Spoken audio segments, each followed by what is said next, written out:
To the House show is what you're listening to now, part of Green Palm Sports. Hope you had a good weekend. Whatever you got up to, whatever you did with whoever, hopefully it was good. That's what the weekends are for. NRL, still fresh, still only in round 4, so pretty much every game is exciting. You love to watch it, bit of rugby league. So that's pretty much what I did all my weekend.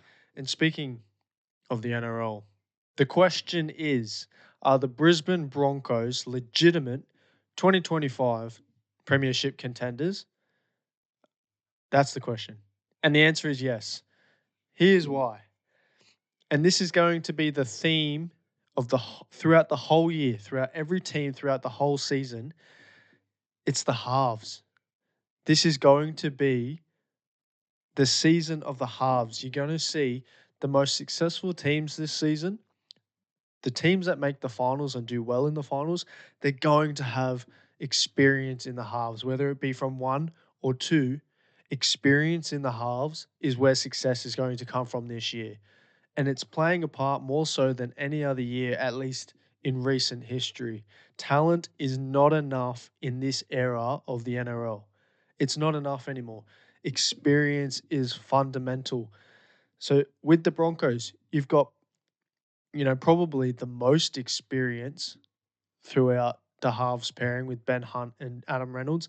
The only team close is probably Manly with Brooks and DCE. The Broncos, with their experience at halves, both being able to play first receiver and also can take a step back if need be, that combination is what's going to get the Brisbane Broncos to most likely top 4 finish, and then most likely a top 4 finish in the finals as well. You're talking their ceiling at the moment is preliminary finals on. Like, you could easily see them being in the grand final, and then it's basically take your pick between who else. I don't know, Canterbury, the Storm, the Sharks, whoever else.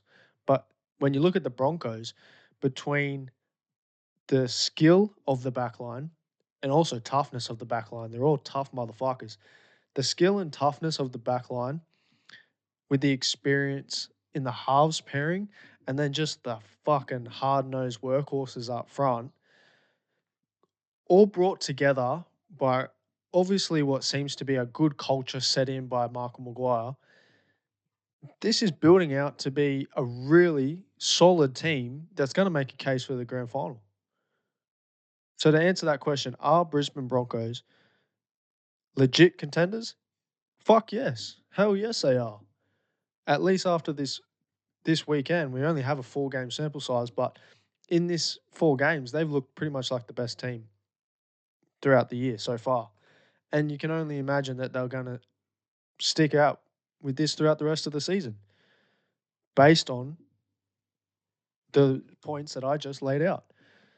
So if we look at, this is just another point to emphasize why they're probably grand final bound.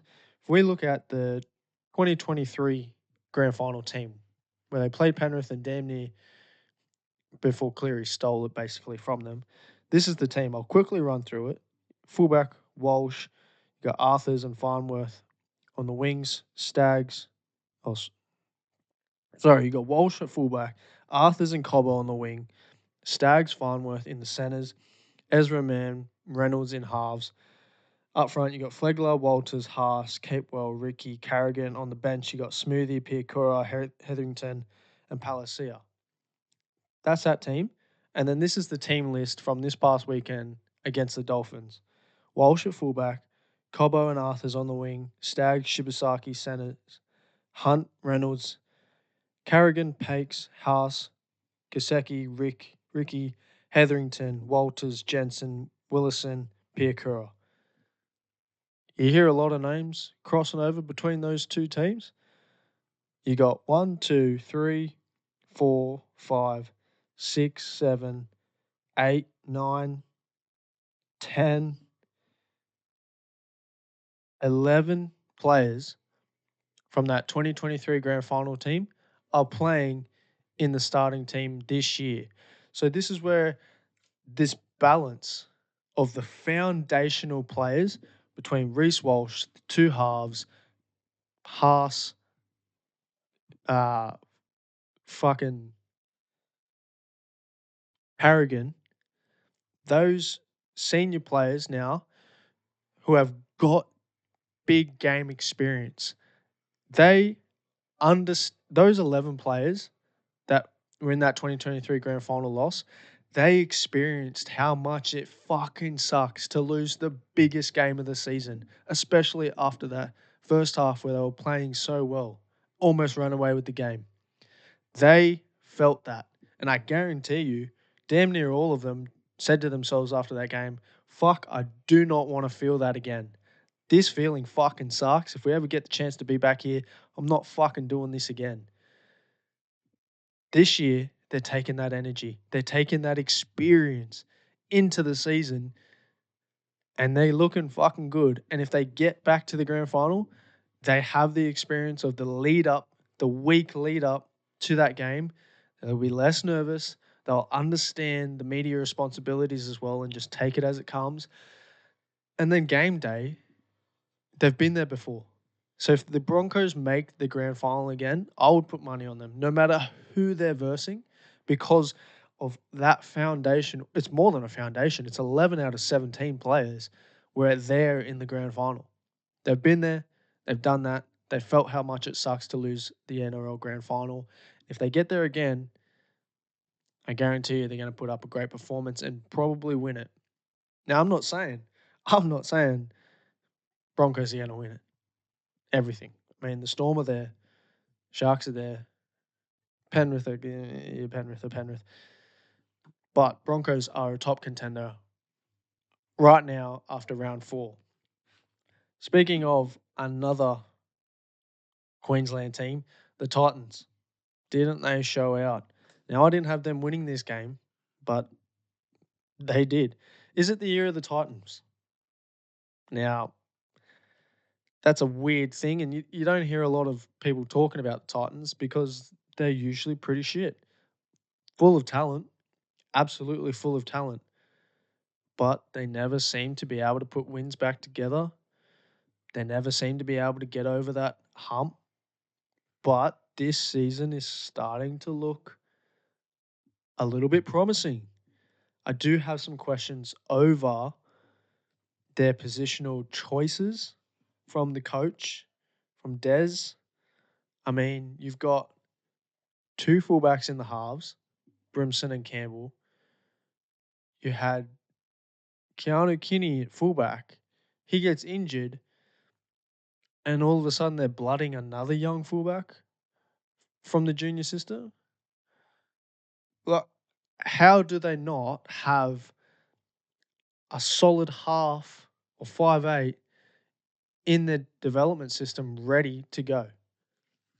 How do you not have at least one that you trust to go into the halves so that Campbell or Brimson could go into the fullback where they've both played before at NRL level? But instead, they bring in another fullback. So they've got three fullbacks in the team again once Kinney gets injured. It's an interesting choice. Obviously, I mean, I can sit here and criticize it, but obviously it worked. They won. But it does raise the question of their development system. Is it struggling? Is it only struggling with halves? They had Tanner Boyd, they lost Tanner Boyd. They had Toby Sexton, they lost Toby Sexton. Like, I get it. If players have opportunity to go elsewhere, a winning culture somewhere else, they're probably going to take it because Titans have been the Titans for however many years now. But as they start to put some wins together, and if they start to make finals in consecutive years, it's going to be a place where players might want to go. It's the fucking Gold Coast. I mean, who doesn't want to go to the fucking Gold Coast? Especially as a young player. But it does raise the question, what's going on with their development system? Surely you have a half or a 5'8" that's playing for Queensland Cup that goes, yep, we lost a fullback. Jaden, you're going to fullback. Brimo, you're playing 5'8", halfback, so-and-so from Queensland Cup. You're going to make your debut. They not have that option? Do they not have that option at all? I mean, again, they won, but still, when you lose Kinney, I'd much rather have Brimo or Campbell going back to fullback. I'd feel much more safer with that option than blooding in someone else. I mean, maybe he's making a case in Queensland Cup where he's just demanding to make his debut. I haven't seen him play in Queensland Cup, but it's something to think about should they get another injury at fullback, particularly if they get an injury in the halves. Who's going to step up?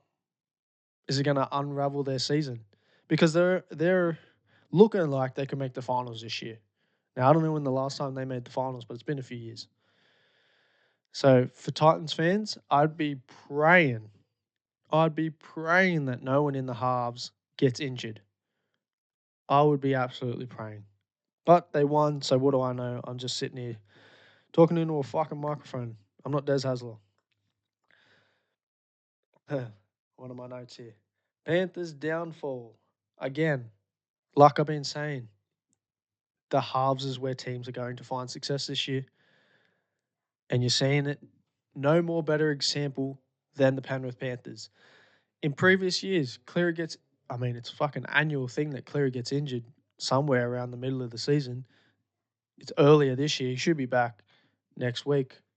So maybe this turns around and Penrith are back flying like fucking Pink Panthers that they are.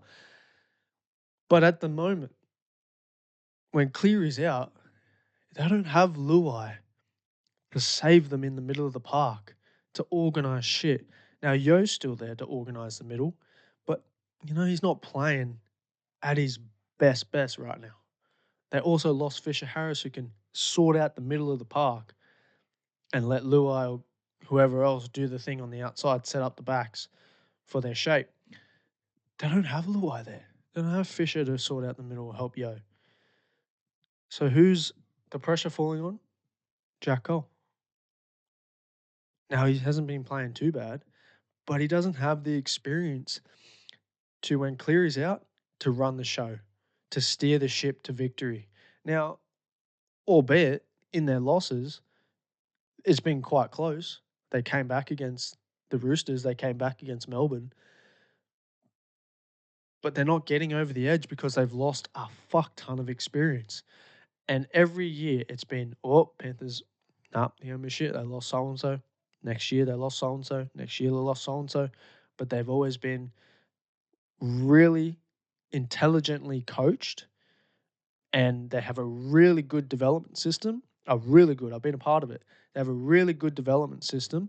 They have really good coaches at Harold Matthews, SG Ball, other development levels, all steering up to that one peak of NRL first grade. And you're seeing it with Lindsay Smith, with Liam Henry, Jack Jenkins. But they're the backs. You lose Burton, you lose Cogger, you lose Luai. All of a sudden, you run out of experience. You're running out of people who can save them should Cleary get injured, when Cleary gets injured. Now, again, he's coming back. He could turn this shit around. He probably will turn this shit around. He's one of the best, if not the best player in the game. But you're seeing it here. Pualangi, I mean, he's getting thrown in the fucking deep end. I think he should be playing fullback. Edwards is out. Put Tuolangi at fullback. He's got skill.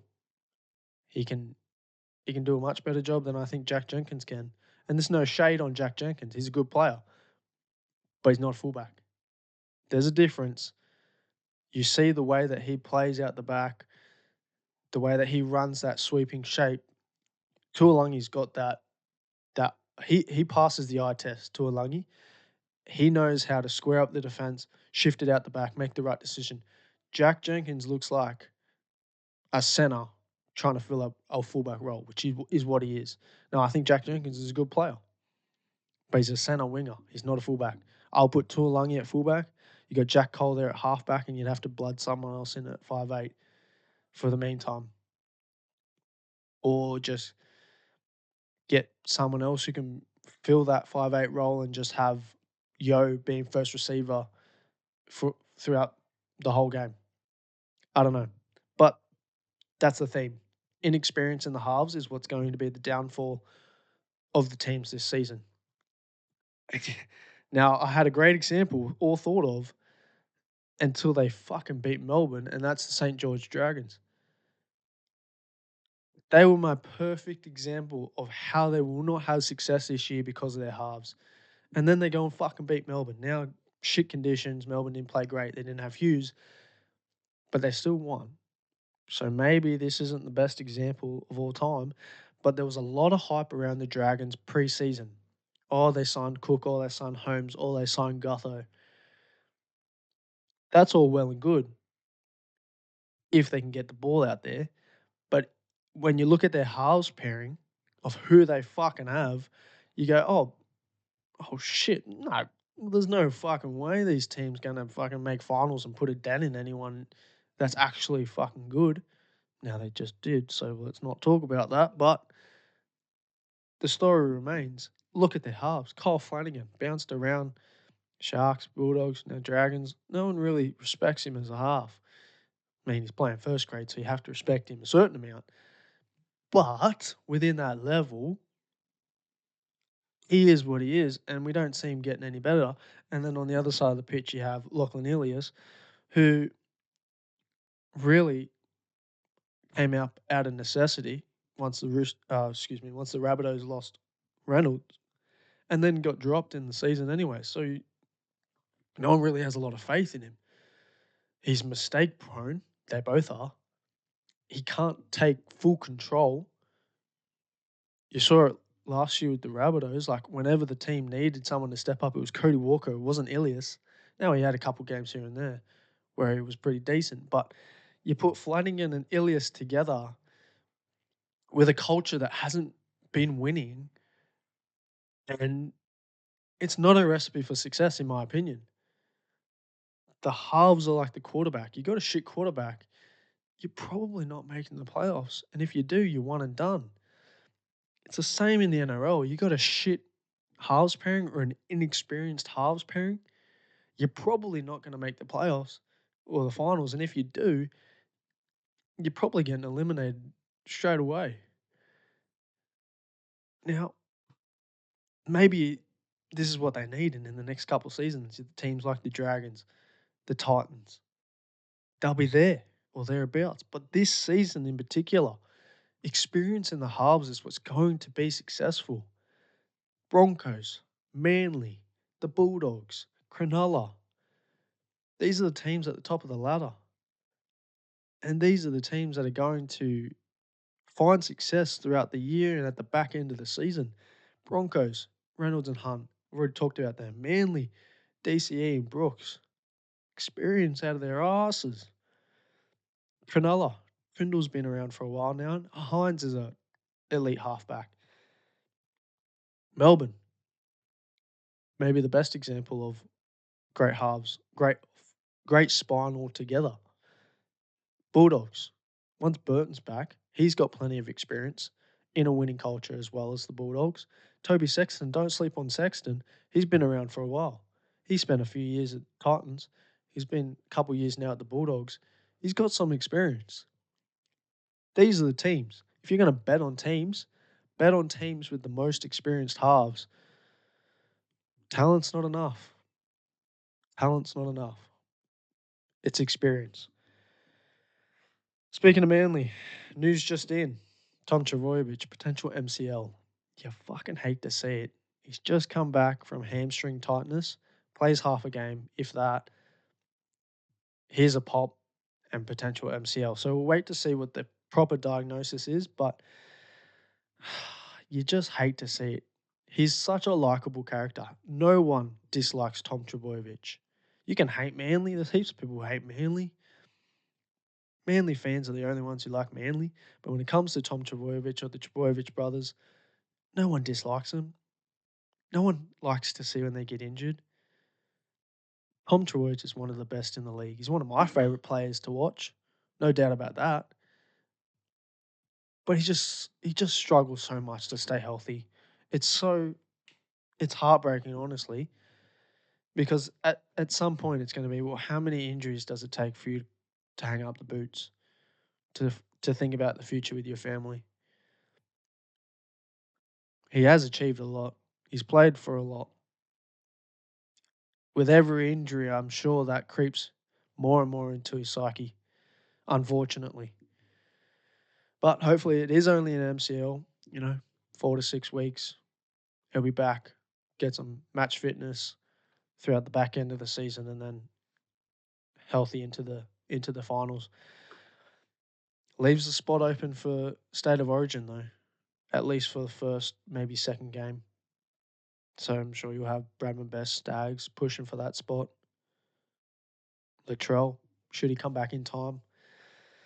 What can you see? But you hate to see it for Tommy. He's such an exciting player to watch. He's so likable. You hate to see it. You hate to see it. All right, what other headlines have we got from this past weekend, round 4? Haas, what a monster. What a monster. He's so good. Bulldogs, big names on the sidelines. They're still getting it done. Now, I think there was talk about Burton being back next week, so that should be interesting to see how he goes and how the team then if they can continue on a winning path. Player contracts, DCE and Dylan Brown, and now a new one who's going to be up for it at the end of the year, Lockie Galvin. Tigers starting well, starting quite well. But now we're entering a new era, a new trend in the NRL when it comes to these contracts, particularly um, big profile players. Is I think we're entering a trend of the NFL. It's not going to be to the extent that the NFL has it, but I think player contracts and the process of players re-signing will start to look a lot more like the NFL. You see it with the NFL. Players will almost demand that they get top of the market. They want to be the highest paid at their position. They're willing to hold out of a season. They're willing to skip preseason training. They're willing to do whatever. They want to be the highest paid at their position. They want to reset the value market. They want to. They want the most money. Not everyone, not in all cases, but you're seeing it a lot. So everyone knows about Dylan Brown's $13 million contract. It's gonna reset the value market because he's not Cleary, because he's not Munster, because he's not the best of the best at his position.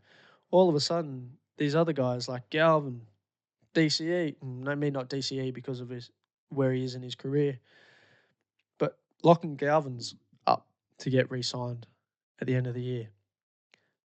I don't know how much the Tigers have. I don't know how much they're willing to pay. They're probably not known for being a well-paying team in the past. Now, maybe with success this year, they're more willing to keep the young players, keep the players that they've blooded, that they've put a lot of effort into developing, that the team is really built around someone like Galvin. Is he a $1 million player? That's basically the question. Is he worth 1 million, 1 million plus? And you got to think about it. Don't think about it like 10 years ago. Inflation, salary cap goes up. $1 million is not the same as it was when you were re signing Cooper Cronk or re signing fucking whoever. Fucking who's a half? Mitchell Pearce 10 years ago, 5 years ago. Dylan Brown's just got 13 mil, long contract. DCE was on 1.3, I believe. I don't think Lachlan Galvin's a 1 million plus player right now in his career. He's really young. He hasn't had a lot of success in terms of winning games right now. Winning games is what's going to get you paid. Making finals, going deep into the finals is that's what's going to get you paid. Now, the Tigers will want to keep him. You might have to overspend to keep him. It might have to be, okay, we'll give you $1 million, $1.1 million, but it's going to be over a 5-year period, 6-year period. We're gonna need to probably pay you a little bit more now, and maybe save some in the back couple years of your contract, or here's a 3-year deal with a player option of a 4th-year deal, depending on your performance. Now, it's really hard to see what his market will be until the season plays out with other injuries, where other teams finish, the needs of other teams. He'll get snapped up by another team if Tigers aren't willing to re-sign him. It's just at what cost, and it's going to be interesting. He's a young player. He's going to have people in his ear. He's going to have an agent. It's going to say, "You're a good player. You deserve this. You deserve that." How hard is he going to go? And then how hard is the club going to go? No, we're not fucking paying that. Are you out of your fucking head? Or are they going to be team friendly and go, all right, I want to keep Loy, I want to keep Appy, I want to keep Buller, because Buller's going to have to fucking re-sign soon as well. I want to keep all these players. We just built success. I want to keep Terrell. I'll sign for 900, or I'll sign for 1 over 5 years. It's going to be interesting to see how it plays out, not just with Galvin, but with many players back into this year, next year. It's not going to be to the extent, I don't believe, like, players don't have the type of control, the type of stardom that NFL players do, where NFL players can kind of push it and they go, all right, I'm going to hold out here. I'm going to hold out here. I know you need me, or I know another team will pick me up. Yet Australia and NRL players aren't quite like that, but I also think clubs, they're also probably a little bit hard nosed, where if you're going to push, players are going to push, if players are going to start to hold out, they're going to demand a lot of money. I think a lot of clubs in the NRL will go, all right, I wish we could have done something here, but see you later. You know, players have to be really careful. Players' agents have to be really careful with how they navigate the next, 2 to 5 years with where this is going. You know, it's not really in Australian culture for players to really say, I'm going to sit, I'm going to demand this and this and this. I want this and this and this. But it's going to be interesting. In the next 5 to 10 years, as the salary cap goes up, as players start to get more famous, it's going to be interesting. And however it plays out, it's going to be interesting, and it's going to be a talking point at the end of every season, at the start of every season. It's going to be a talking point. So interesting it will be. What else have we got? Not a massive headlining weekend for the NRL. You've got a couple of older ones. DCE, where's he going to end up? And if I had to put money on it, it's going to be the Roosters, or it's going to be the Dolphins. Those are probably the two best fits for him at this point of his career, and for those teams. The Roosters may try and do, a similar thing to what they did with Cooper Cronk, like last year or two of your career. Come over here, come to Sydney. Let's try and win it all. Give you one last hurrah. And that's exactly what they did. And that's exactly what Cooper did. Now, I think Cooper still probably played a little bit at a higher level than DCE right now. But that's something the Roosters could also, attempt to do. A last hurrah for Tedesco, a last hurrah for DCE, for Daniel Tupou, those older veterans. Or the other side, Dolphins also seems like a perfect fit. They're desperate for experience in the halves. Katoa, Sean O'Sullivan, Cody Nicarima, in whatever configuration you want to do it, it doesn't seem to be working. So they're desperate for experience in the halves. He goes back to Queensland. He slides right in there at 7. Him and Wayne, I'm sure they've got some sort of history together. DCE being the senior leader that he is, being able to relay Wayne's message, especially to the younger players, I think that could be invaluable to the Dolphins organization in such an early stage of its life. Now, I thought Ben Hunt was a sure thing to go back to Queensland and go to the Dolphins for this season. Did not expect him to go to the Broncos with Adam Reynolds being there. There's still an opening there. The Dolphins can't continue what they're doing right now because they don't win games. They don't get to the finals. We only have a small sample size of the Dolphins, but I've seen enough to go where if DCE goes there for 1 or 2 years, they have a chance to make the finals. Because of the leader he is, because he's still playing at a decent level, he's still top 5 halfback, top 10 halfback in the league. Him and Wayne, it's almost like having 2 coaches there, you know? I think that would also be an amazing fit for DCE. So if you had to put money on it, I'd be betting Roosters and Dolphins. Just makes sense. The other one, Brandon Smith, going to the Bunnies. And I'm not sure how long this deal is for. I'm not sure how much it's for. Starts next season, but I think it just didn't pan out for both sides at Roosters and for Brandon. It just didn't pan out. Injuries, lack of form.